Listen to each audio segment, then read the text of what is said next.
Bonjour à tous, soyez bienvenus à notre paroisse invisible.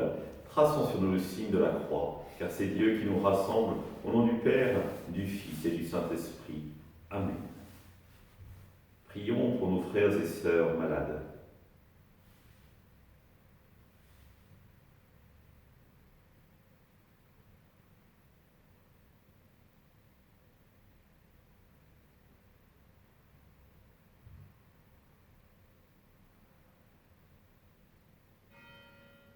Prions pour les soignants et tous ceux qui œuvrent pour le bien commun.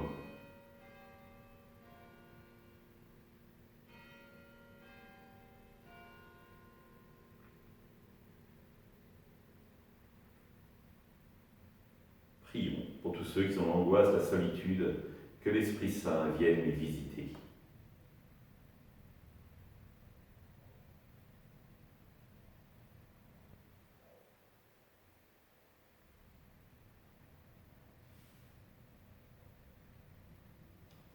Pour manifester notre communion, je vais maintenant allumer cette bougie au cierge pascal.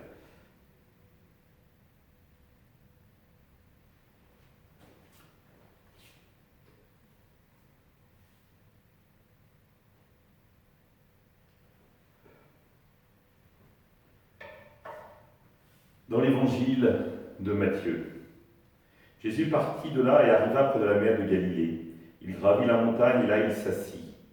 De grandes foules s'approchaient de lui avec les boiteux, des aveugles, des estropiés, des muets et beaucoup d'autres encore. On les déposait à ses pieds et il les guérit.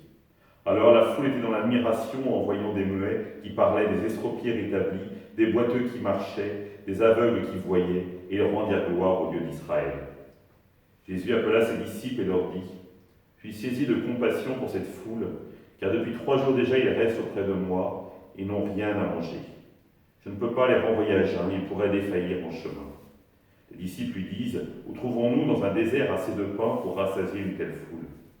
Jésus leur demanda : « Combien de pains avez-vous » Ils dirent : « 7, et quelques petits poissons. » Alors il ordonna à la foule de s'asseoir par terre. Il prit les 7 pains et les poissons, rendant grâce, il les rompit et les donnait aux disciples, et les disciples aux foules. Tous mangèrent et furent rassasiés. On ramassa les morceaux qui restaient. Cela faisait 7 corbeilles pleines.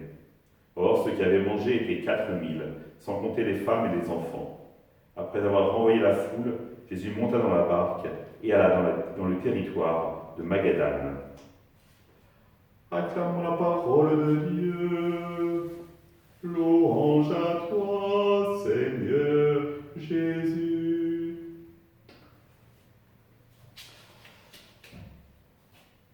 Un désert. Un désert, comment trouver de la nourriture dans le désert ?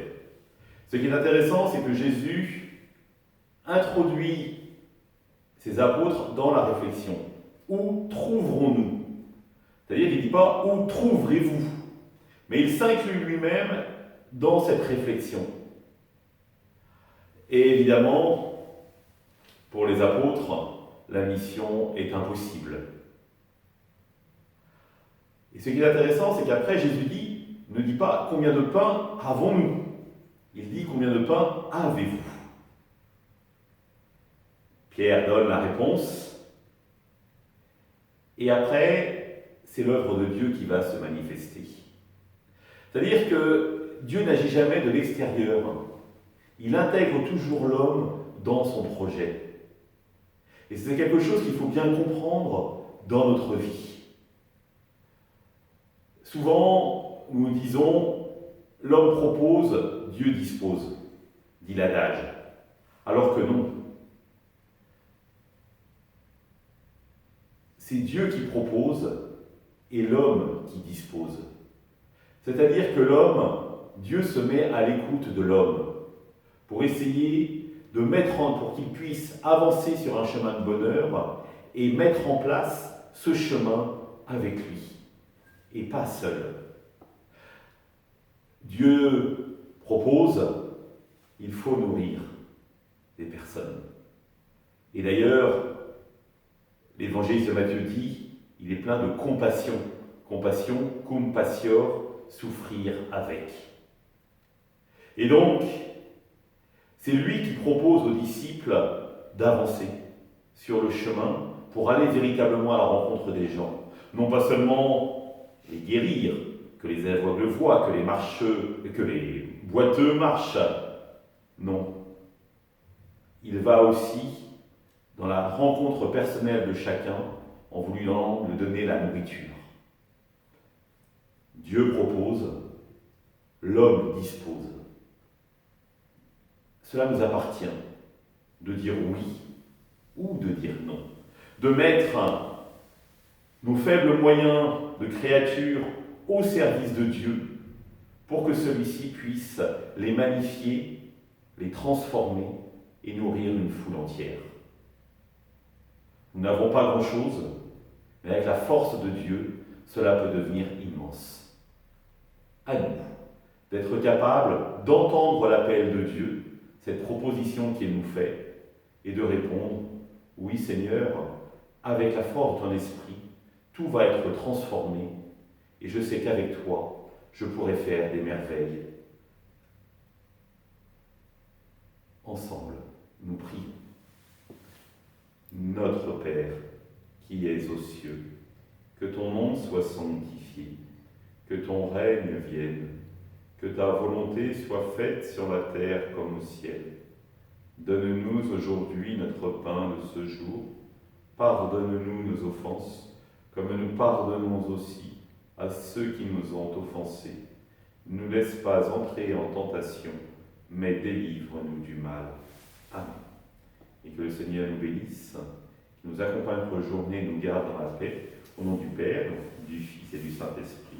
Amen. Je remercie Capucine qui nous a fait déjà le premier dessin pour nous préparer à Noël. N'hésitez pas les enfants à en faire de nombreux autres. Pour les messes, la célébration des messes de ce week-end, je ne peux pas encore donner de nouvelles, sachant que vous pouvez être sûr qu'il y aura une messe de célébrer le samedi soir à 17h30 et il n'y aura pas de messe à 18h30 parce qu'après nous enchaînerons à 19h par la veillée de louange. Donc messe à 17h30 et à 19h, veillée de louange. Demain, aujourd'hui, nous sommes mercredi, donc vous avez le droit au petit témoignage du paroissien.